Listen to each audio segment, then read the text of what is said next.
Aquí en Neo TV, a esta hora presentamos El Testimonial, comunicación profesional para el análisis y debate. Saludos amigos del Ecuador y del resto del mundo, bienvenidos a El Testimonial. Nuestro invitado a esta hora es el doctor Ramiro Aguilar, abogado en ejercicio libre de la profesión, académico y también analista político.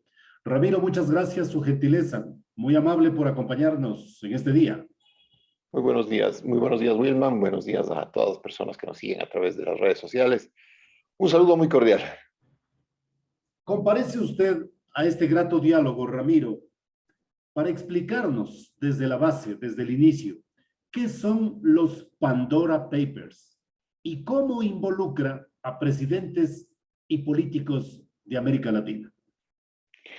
Bien, a ver, es una investigación periodística hecha durante un largo tiempo, producto de una serie de revelaciones y de documentos de carácter financiero a los que tuvieron acceso este grupo de periodistas, y después de haber analizado la información, pues, tienen más de 11.000 movimientos financieros, información, tienen discos duros llenos de información.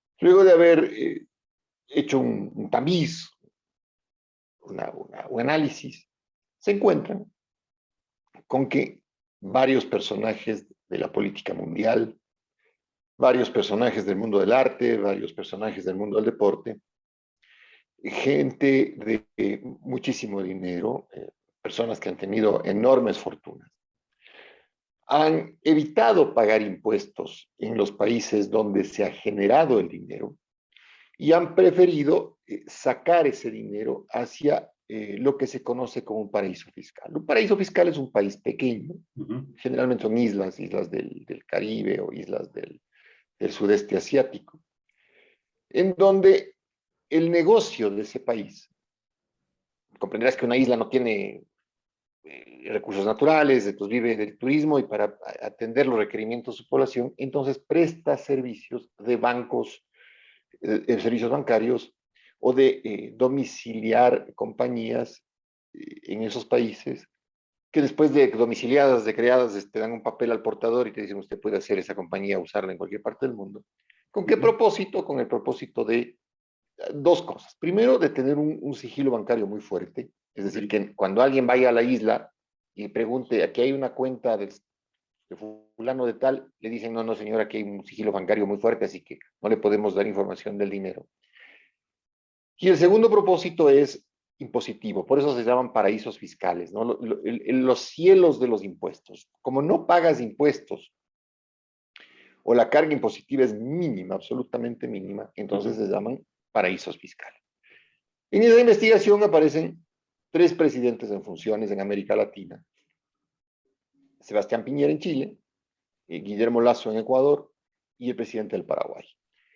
Con la compañía de rey Abdullah I de Jordania, me parece, y, y algunos otros personajes políticos de menor rango en el mundo. Es una investigación mundial, o sea, no es una investigación dirigida a Guillermo Lasso, no es una investigación dirigida por la prensa de tal o cual país, no, son 600 periodistas que forman un consorcio internacional de periodistas que ya hicieron una revelación muy, muy importante hace algunos años, relacionados con una filtración del bufete de abogados Mossack y Fonseca en Panamá, que se conoció como los papeles de Panamá.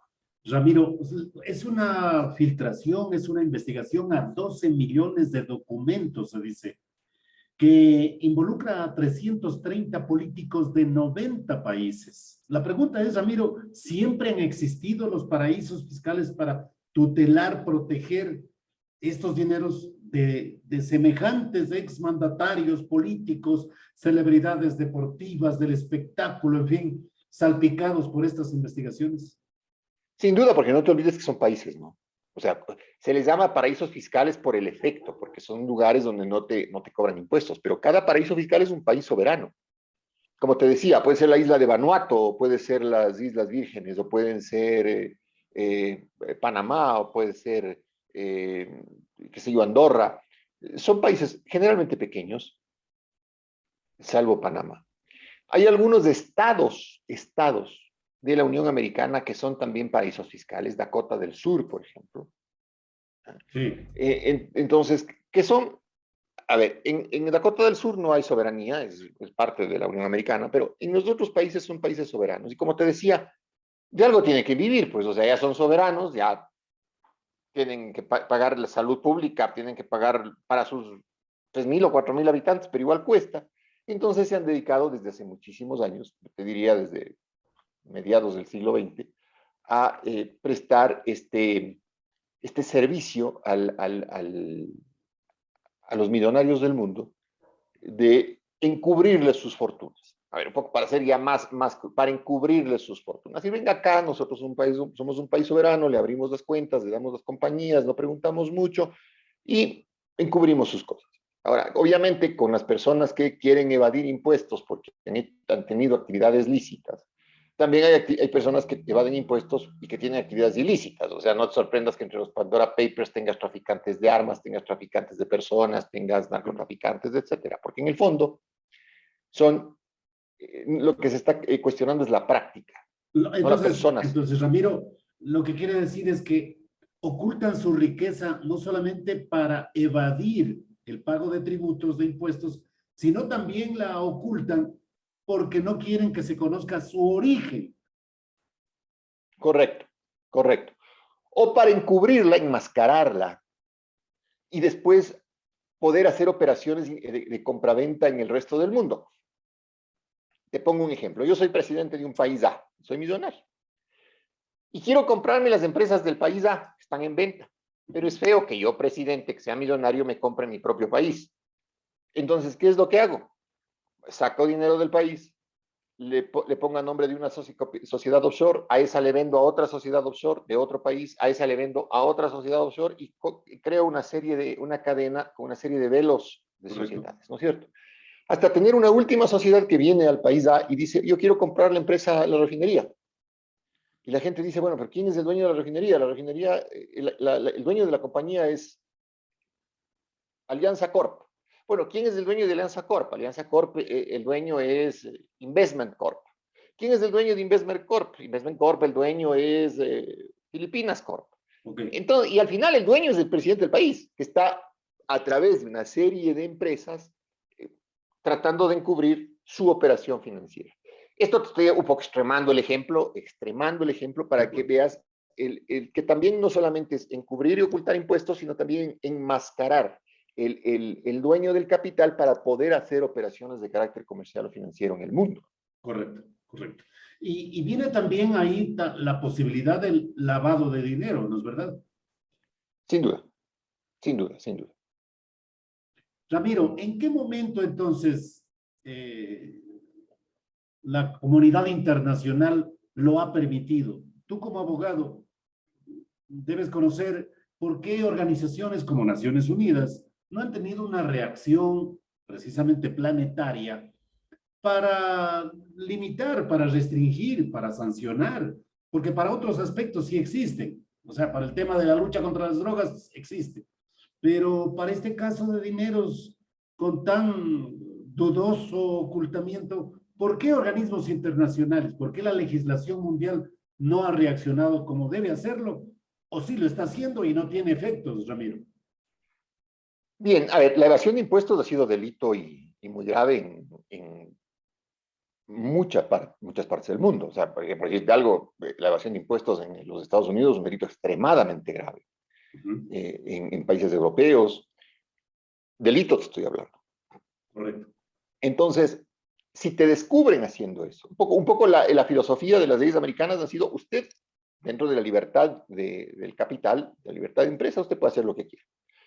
Si usted quiere sacar su dinero de los Estados Unidos, hágalo, porque usted puede buscar inversiones fuera de los Estados Unidos, puede tener inversiones legítimas en petróleo en Ecuador, en cobre en Chile, en minería en el Perú, en inversiones legítimas en barcos en Grecia, inversiones legítimas en empresas digitales en Uruguay, etc. Entonces, a ver, incluso el Ecuador, Wilman, todo el tiempo busca que vengan inversionistas extranjeros. Sí, claro. cuyo origen del dinero obviamente son sus países. El problema no es que tú saques el capital de un país. Si lo sacas pagando impuestos porque ha generado la renta en ese país, no pasa nada. Vaya y produzca afuera. De eso se trata el capitalismo global.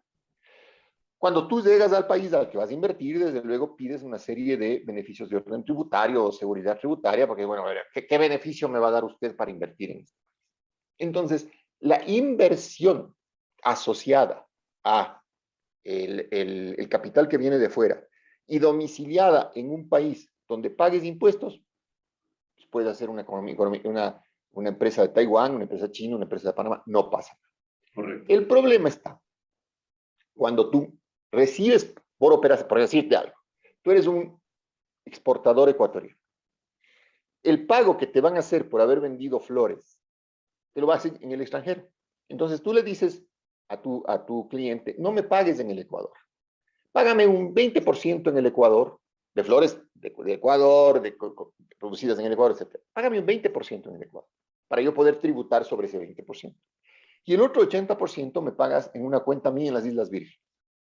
Entonces hay una evasión tributaria del 80% De acuerdo. y un encubrimiento del patrimonio del 80%. Para el SRI, estoy hablando hipotéticamente, es un caso de pizarrón, para el SRI tú cobraste 20% y tu patrimonio es el equivalente a lo que ese 20% te genera. Cuando tú me dices si esto está prohibido o no, te digo, el mundo a finales del siglo XX se comenzó a cuestionar la gran acumulación de capital. Y hoy, en el primer cuarto del siglo XXI, ves que hay dueños de capitales, grandes corporaciones, cuyo capital, cuyo patrimonio es superior al Producto Interno Bruto de un país. De un país. O sea, una empresa grande en los Estados Unidos, su presupuesto anual será mayor al Producto Interno Bruto del Ecuador, que son 100.000 millones de dólares. Estas grandes fortunas, tipo Bill Gates, tipo Steve Jobs, tipo el dueño de Facebook, tipo el dueño de Tesla, etcétera, los grandes jeques árabes asociados al petróleo, estas grandes fortunas, deben pagar un impuesto.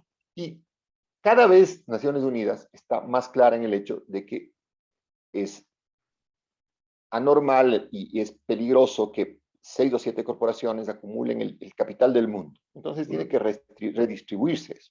Yeah. Y se está pensando en un impuesto al patrimonio. Entonces, para que el mismo ejemplo que te ponía antes, para que a un señor, Jim Morrison, el que sea, le van y le dicen, oiga, usted tiene una enorme fortuna, vamos a cobrarle un impuesto al patrimonio. Entonces el tipo dice, sí, pero el patrimonio que usted conoce, porque el otro, el que está diluido en los paraísos fiscales, ese lo siento a salvo. Por eso es que en los últimos años ha habido este rechazo al paraíso fiscal, sobre todo tomando en cuenta que hay enormes cantidades de seres humanos en la más grande pobreza, que hay países muy pobres, países pobres que además se hacen violentos y que por hacerse violentos terminan poniendo en peligro incluso la estabilidad del orden mundial. Mezclándose entonces violencia, narcotráfico, tráfico de armas y el lavado de dinero, Naciones Unidas ha dicho, bueno, tratemos de que esto no sea así y obliguemos a las grandes corporaciones a tener un impuesto a su patrimonio y a las grandes fortunas. Correcto. Para allá va el mundo, Wilma, Okay, para allá va el okay. mundo. Ramiro, y como Ecuador, ¿cómo hemos reaccionado en materia de legislación? Te pregunto esto porque a la hora de calificar la candidatura a un ciudadano o ciudadana postulados a cualquier dignidad, Ramiro, la legislación ecuatoriana sí es minuciosa para limitar, para restringir. Te pregunto esto como interrogante previa para ir al caso específico del señor Guillermo Lazo. Te escuchamos. A ver, la ley ecuatoriana, a raíz de la consulta popular del 2016, me parece, 2017, bueno, prohibió que en este país se hacen tantas consultas populares, viejo que me olvido los años, pero en consulta popular el Ecuador aprobó una prohibición de que los dignatarios y los altos cargos tengan inversiones en paraísos fiscales. Tengan, no que hayan tenido. No, que tengan, porque la ley además no puede ser jamás retroactiva. De acuerdo. Entonces, que tengan inversiones y empresas en paraísos fiscales. Y uno de los requisitos para candidatizarse a la presidencia de la República era evidentemente el demostrar que no eras dueño de empresas en paraísos fiscales. Pero además, la legislación ecuatoriana establece la obligación de que todo funcionario público, incluido desde luego el presidente, declare bajo juramento su patrimonio. No puede ser, bajo ninguna circunstancia, que el presidente pudiera siquiera tener un bien que no haya sido declarado bajo juramento como parte integrante de su patrimonio. Ahora, esta investigación internacional, entonces, ¿qué interés, qué objetivo tiene? Es decir, mostrarle a la faz del planeta de que hay este tipo de operaciones offshore, o específicamente apuntan, en el caso de Guillermo Lasso, a decir que su legitimidad como mandatario se pone en duda por estas circunstancias, Ramiro. A ver, apuntan al pago de impuestos, ¿no? O sea, si tú me dices la noticia, a ver, yo cuando leí la noticia dije, la noticia no es que hayan paraísos fiscales, por Dios, mientras hayan Claro. islas soberanas en el mundo que no tienen fuente de ingresos y no sea la venta de bienes y servicios financieros, habrá paraísos fiscales. La noticia no es esa. Que los millonarios lleven sus recursos a los paraísos fiscales, sí es noticia. ¿Por qué? Porque implica evasión de impuestos y ocultamiento del patrimonio con miras al pago de los tributos por impuesto a la renta y este impuesto al patrimonio que se está discutiendo en el mundo. Que los deportistas hagan eso sí es noticia porque los deportistas deberían ser ejemplo de principios éticos, de ejemplo al mundo.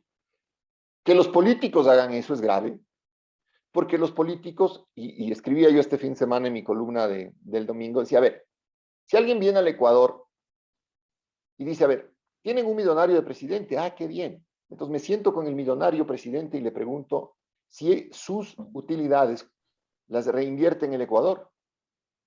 Y el tipo me dice que no. Entonces yo le pregunto, oiga, presidente, ¿y cómo quiere usted que yo, inversionista extranjero, traiga mi dinero al Ecuador? Exactamente, el Cuando ejemplo. usted, el suyo, lo saca. Entonces el mensaje es tan negativo en el caso de Piñera, en el caso de Lasso y en el caso del presidente del Paraguay, que es brutal. Y segundo, ¿quién está administrando los impuestos de un país? ¿Quién es el que administra los impuestos del país? La función ejecutiva, el servicio de rentas internas.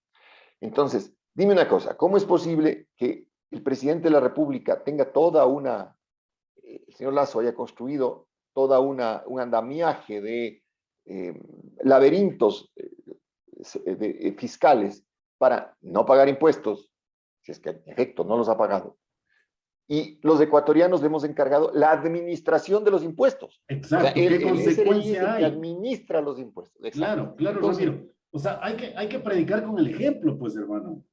exactamente, exactamente. Entonces, ese es el tema grave. Y es más grave aún si es que no declaró, no dio información completa cuando fue candidato, si no hay bienes declarados en su declaración patrimonial de bienes, etcétera. Pero esto tiene que ser investigado con calma, con técnica. Mira, la información periodística pone en evidencia el escándalo mundial, pero esto tiene que ser investigado con técnica, porque hay que establecer con claridad si efectivamente Lasso conserva empresas en paraísos fiscales, de dónde vino ese dinero. Porque además hay otra cosa que me molestó mucho este fin de semana. Lasso dijo, bueno, ustedes todos saben de dónde viene mi fortuna. No, no, no, Sí, don Lasso, yo no sé. sí, Yo sí, sé que sí, usted es banquero, pero yo no sí. sé de dónde salió el dinero ni suyo, ni de su familia, ni del banco. Claro, Yo no publicaste un sé. tuit Sí, precisamente con sí. esa interrogante. Yo no Al sé. menos yo no sé. No sé si el resto del Ecuador sepa, yo no sé. Entonces hay que investigar y hay que retrotraerse en el tiempo. Hay que retrotraerse en el tiempo que sea necesario. Eh, yo hablaría incluso que desde que estamos dolarizados, es decir, desde el año 99, hacer una investigación seria y, y poner esto sobre la evidencia. Y no solamente investigar a Lasso por ser presidente Wilman, sino a todos aquellos que efectivamente constan en los papeles de Panamá, de Pandora, en los papeles de Pandora, y se llaman los papeles de Pandora porque era la caja de Pandora, de ahí salían cosas increíbles, ¿no es cierto? Sí. Los papeles de Pandora hay que investigar a los demás ecuatorianos por la misma razón, el tema de la evasión tributaria. Y tiene que ser una investigación prolija, de gente técnica, de gente que sepa, no al apuro, no superficial. ¿La ves a la Fiscalía, Ramiro, preparada para esto? La Fiscalía de Chile ya reaccionó, la nuestra todavía se mantiene expectante. Bueno, tendrá que hacerlo, ¿no? Tendrá que hacerlo. La señora fiscal es, digamos que siempre ha reaccionado a impulsos externos. No te olvides que investigó el escándalo de Odebrecht, que se derivó de los Panama Papers. Ujú. Solamente cuando ya fue absolutamente claro que se estaba judicializando en Brasil, en Perú, en Colombia, entonces ya no pudo sostener el silencio en el Ecuador. En el caso de la FIFA pasó lo mismo, es decir, ella empezó a funcionar cuando era fiscal de primer nivel, solo cuando ya la cuestión en los Estados Unidos era insostenible. Y me imagino que en el caso de los Pandora Papers hará lo mismo, es decir, esperará a que se inicien procesos formales en otros países. Quizá hay una enorme presión también en los Estados Unidos respecto al tema de elevación fiscal y los Estados Unidos le dirá a la señora fiscal, que es muy amiga de la Embajada Americana y de los Estados Unidos, oiga, tengamos el decoro de abrir una investigación un poco técnica y quizá lo hagan, ¿no? Pierde legitimidad política Guillermo Lasso en el ejercicio del poder, sobre todo cuando se hablaba inclusive de la posibilidad de una muerte cruzada, de una consulta popular, un poco como que lo congela frente a esos pasos políticos, esta investigación internacional, Ramiro. No sé, no sé. Eh, Justo este domingo, y perdona que sea recurrente, pero hemos tratado No, un tema de dale, esta cosa que dale, escribí dale, ayer. dale. En el artículo mío del domingo de Desalineados, está en mi cuenta de Twitter, está una conversación casi real con una persona de clase media de Quito, con mi propia, o sea, con la misma formación mía, a la que le parece lo más normal del mundo el tema de los Panama Papers, que es, la reflexión que te hacen es uno con su dinero hace lo que le da la gana, el Estado es un ladrón, no hay por qué pagarle impuestos, cualquier cosa que se diga en contrario es correísmo, esto de tener cuentas en paraísos fiscales es un signo de éxito, más bien, no un signo de bochorno, porque la gente ni alcanza a dimensionar el tema. O sea, no alcanza a entender estas cosas que hemos charlado tú y yo en la mañana, que no pasa por el hecho de que el señor tenga cuentas fuera. Puede tener las que quiera. Hay que pagar impuestos y declararlas. No pasa por el hecho de que él quiera invertir fuera. Pasa por el hecho de que si él quiere invertir fuera, ¿no es cierto?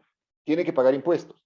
Y pasa por el hecho también de que lo mínimo que se le pide al presidente de la República es que si es millonario, no es que no cobre el sueldo del presidente de la República, pues eso es una puchuela, una tontería en función de su patrimonio, sino que al menos confíe en su país y reinvierta sus utilidades y sus ganancias en el propio Ecuador. Eso Si él es. no reinvierte sus utilidades Claro. y sus ganancias, no pida nada, pues ¿con qué cara va a salir a una ronda de inversionistas internacionales al decir inviertan en el Ecuador, como te he dicho y no quiero ser redundante esta mañana? Entonces, cuando tú me preguntas si esto mengua el capital político de Lazo, te digo, no, ¿por qué? Porque ni los medios grandes lo han explicado. Es decir, por más esfuerzo que hagamos tú y yo de tratar de explicarlo esta mañana, siempre la limitación de un medio digital implica que Sí, y es una realidad, Wilman, no es una sí, cuestión no, de... no, no, es correcto, estamos en la línea, sí. Exacto, entonces, no es lo mismo que Televisión Nacional, que tiene 3, 4, 5 millones de personas conectadas, te explique y te evidencie la gravedad del tema. Por eso la BBC, la empresa de noticias pública de Inglaterra, se sorprende y dice, miren, los ecuatorianos, los grandes medios de comunicación ecuatorianos, no han dicho ni Sí, miau sí, sobre el tema de los Pandora Papers, teniendo al millonario presidente siendo noticia en el mundo, tapa del diario El País, tapa del Washington Post, en el Ecuador, los periódicos, nada. sí, Los los canales de empresarios televisión, nada. mediáticos están calladitos, ¿no? O sea, Correcto, hasta correcto. justificando inclusive. Es que pueden tener ellos también el pecado, pues porque son dueños de grandes fortunas, mi querido Wilman. Entonces, el Sí, dueño de Teleamazonas, el dueño de Coavisa, el dueño del comercio, el dueño del universo, te aseguro, que me atrevo a apostar muy alto a que deben tener también empresas en paraísos fiscales claro. y tener unos pecadillos impositivos. Por eso resultan Entonces, alternativos estos medios, pues, Ramiro, que exacto, exacto. aunque pequeñitos nos dan la posibilidad de platicar con gente de ética y honradez como vos, que nos explicas claramente lo que pasa, pues, hermano. Gracias. Exacto, pero respondiendo a tu pregunta, mientras esto no sea un debate nacional, o sea, mientras no logremos romper ese cerco de la fiscal, ese cerco de los Sí. medios, a Lazo no le pasará nada políticamente. Lazo se está desgastando por otras cosas, por la incompetencia de su gobierno, por la ausencia de un plan económico, por la audacia de querer destrozar el régimen laboral, Ujú. por la incompetencia de sus asambleístas en la Asamblea Nacional. Por eso se está desgastando muy rápido. Pero por esto, créeme que si no logramos explicar a la gente con detenimiento y con cierta didáctica de lo que se trata, suena a un complot internacional raro. Y de repente también le ayuda a la Asamblea cuando la presidenta Guadalupe Llori le resta facultades o posibilidades investigativas a la Comisión de Fiscalización de Fernando Villavicencio y le otorga esas facultades investigativas a una comisión de la señora Llori y lo deja congelado pues a Fernando Villavicencio, que esperaba visitarle al presidente en el Palacio para recibir información. Bueno, pero eso fue bueno, eso fue bueno. Eso fue bueno, Wilman, porque Villavicencio se ha transformado lamentablemente en el escudero de Lazo. En el escudero de Lazo en la Asamblea, un escudero desagradable, adulón, es un celestino del poder. O sea, Villavicencio en la Asamblea Nacional, del carácter de denunciólogo del que vivía cuando no era asambleísta, ahora vive de su condición de celestino del poder. Entonces, que además absurdamente le pusieron en una comisión de fiscalización sin tener formación para eso, porque una cosa es ser denunciólogo y otra cosa es investigar, ¿no es cierto? Una cosa es gritar y quejarte y otra cosa es curar. Y han hecho bien en sacársela de ahí porque Lazo iba a ser Villavicencio iba a ser tan complaciente que iba a visitar a Lazo a la presidencia cuando es al revés. El órgano fiscalizador es la Asamblea Nacional y el presidente está obligado a asistir cuantas veces sea necesario al llamado de la presidencia, al llamado de la Asamblea Nacional. No te olvides que incluso rinde el informe a la Nación en sesión de la Asamblea Nacional, pues. Claro. Entonces, en la complacencia de Villavicencio, en este harén político en el que se ha convertido el entorno de Lazo, de complacer al sultán, ha hecho bien la Asamblea en decirle no puede. Y además, ojo, ha hecho bien porque eso dice la ley. Ninguna comisión de la Asamblea Nacional, repito, ninguna comisión de la Asamblea Nacional puede sesionar fuera del recinto legislativo sin autorización expresa de la presidenta de la Asamblea Nacional. Eso dice la ley orgánica de la función legislativa. De acuerdo. ¿Hasta dónde puede llegar la Asamblea a propósito, Ramiro? Bueno, puede pedir información. Yo personalmente creo que la Asamblea necesita contratar un equipo técnico, de auditores, de estos rastreadores financieros que existen para, además de pedir la información al equipo de periodistas, poder procesarla. O sea, no veo que un asambleísta esté en capacidad técnica de pensar como un auditor o como un investigador financiero. Lo primero que debería hacer esta comisión a la que han derivado la investigación es reunirse de un equipo técnico de primera línea, sin miedo a que esos técnicos sean incluso extranjeros, pero muy calificados, para entregarle al país la verdad. Ramiro, muchas gracias. La mejor de las suertes. Muy agradecido por estas orientaciones informativas y análisis serio que presentas en cada oportunidad que tenemos de platicar contigo. Un abrazo y una linda semana a todos. Buenos días. Buena suerte, Ramiro. Hemos presentado el testimonial Transparencia de la Verdad. De lunes a viernes desde las 18:30.